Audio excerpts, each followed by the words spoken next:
Hello, my name is Lamin, and I'm a person living with asthma in Sierra Leone. Thank you for giving me the opportunity to share my experience. Asthma impacts my life, my daily routine in so many ways.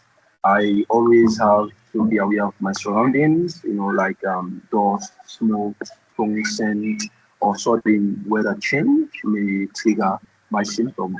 Sometimes even simple activity like walking long distance or climbing stairs may become difficult. Living with asthma means constantly adjusting how I walk, how I move, and how I plan my day. What worries me the most is the uncertainty of, I never know when an attack will happen or whether I have quick access to medication. In Sierra Leone, where inhaler can be expensive or unavailable. So this fear becomes even stronger.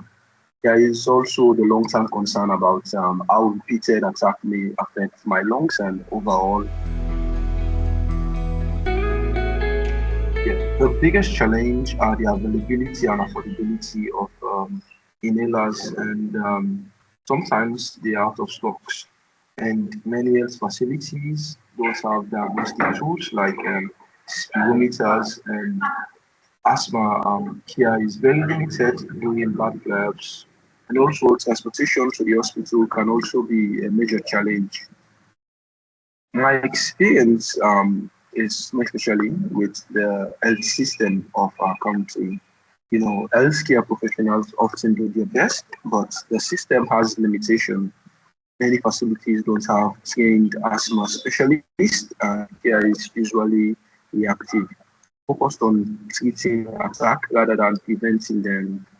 Emergency support is available, but long-term asthma management is not consistent. Yes, air quality is a major issue where I live.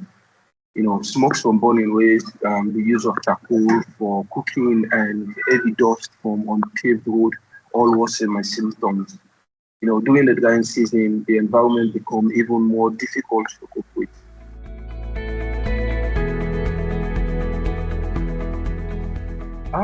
Healthcare professionals often do their best. They are really trying, but the systems have limitation. Many facilities don't have trained asthma specialists, and the care is usually reactive. They only focus on attack rather than preventing them. That's why emergency support is available, but when it comes to long-term asthma management, it is not consistent. Yes, I have needed emergency care during severe attack, and those moments were really frightening, and I like how critical it is to have a quick access to trained staff and medication. I wish we had a dedicated asthma clinics, affordable medication, regular follow-ups, and proper patient education. Access to diagnostic testing and personalized asthma action plan will make a big difference. What I want policymakers to understand that asthma is a very serious chronic condition, not a minor inconvenience.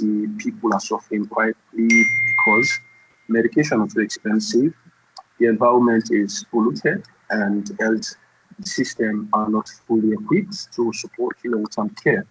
Improving access to controllers, inhalers, and strengthening asthma education really save lives. I will ensure that essential asthma medication, especially inhalers, are affordable and always available. If people can manage their asthma daily, we could see fewer emergency and a much better quality of life. So what gives me hope is the growing movement around asthma awareness in Sierra Leone through the Asthma Foundation with their Breathwell initiative. More people are learning about asthma, getting better support, and gaining access to educational resources. The initiative is helping community understand prevention and proper inhaler use and the importance of clean air, seeing their progress, combining with global efforts like the asthma care map, making me believe real, lasting, and change is possible.